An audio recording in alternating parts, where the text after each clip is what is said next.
Job interviews are a crucible of public speaking skills and question and answering skills, and many of the things that apply to effective Q&A and effective public speaking apply in the job interview.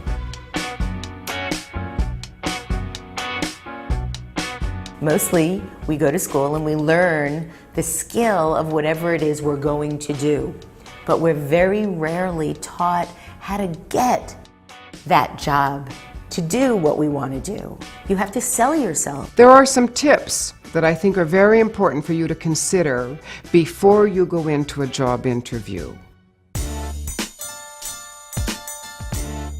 Absolute preparation is key. You really need to understand what it is you're up for and know your material. The single best predictor question in job interviews is this: what do you know about this company? It's a proxy for conscientiousness, and it shows the interviewer that you're not just trying to find a job, you want to work for them. So my best advice is do your due diligence. Many of the questions are going to be behavioral. They're not going to ask you so much about what did you do at this job, but give me an example when you had a crisis, how did you manage it? So be prepared to answer those questions. Many people will think of answers to questions, but they won't actually practice verbalizing, and we really need to practice verbalizing the answers.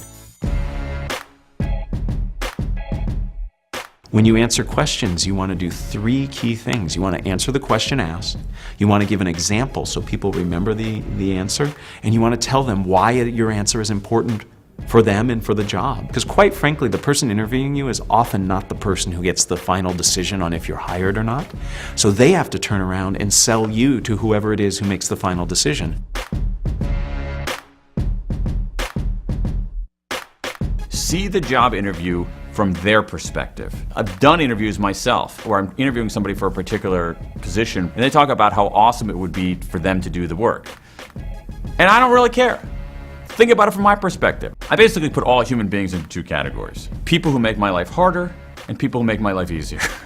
And I think that any job interview where you can go and put yourself in that second category is going to be very appealing. If you have a kind of messy past, don't apologize and don't lie, because in this modern age, they can find out about you in a second. If you've had to quit your last job or you were fired at your last job, be prepared to talk about values. For example, if you were fired from the job, you can't say, well, the boss was an idiot, but you can say that perhaps you had a value clash with your boss.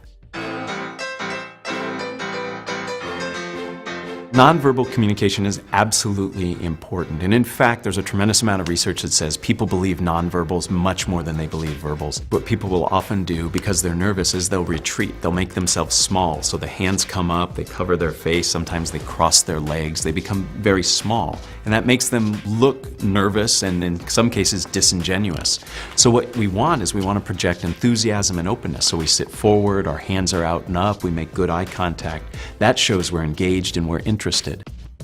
Be authentic, be true, be honest. If they don't hire you, you weren't the fit. There's something better coming your way.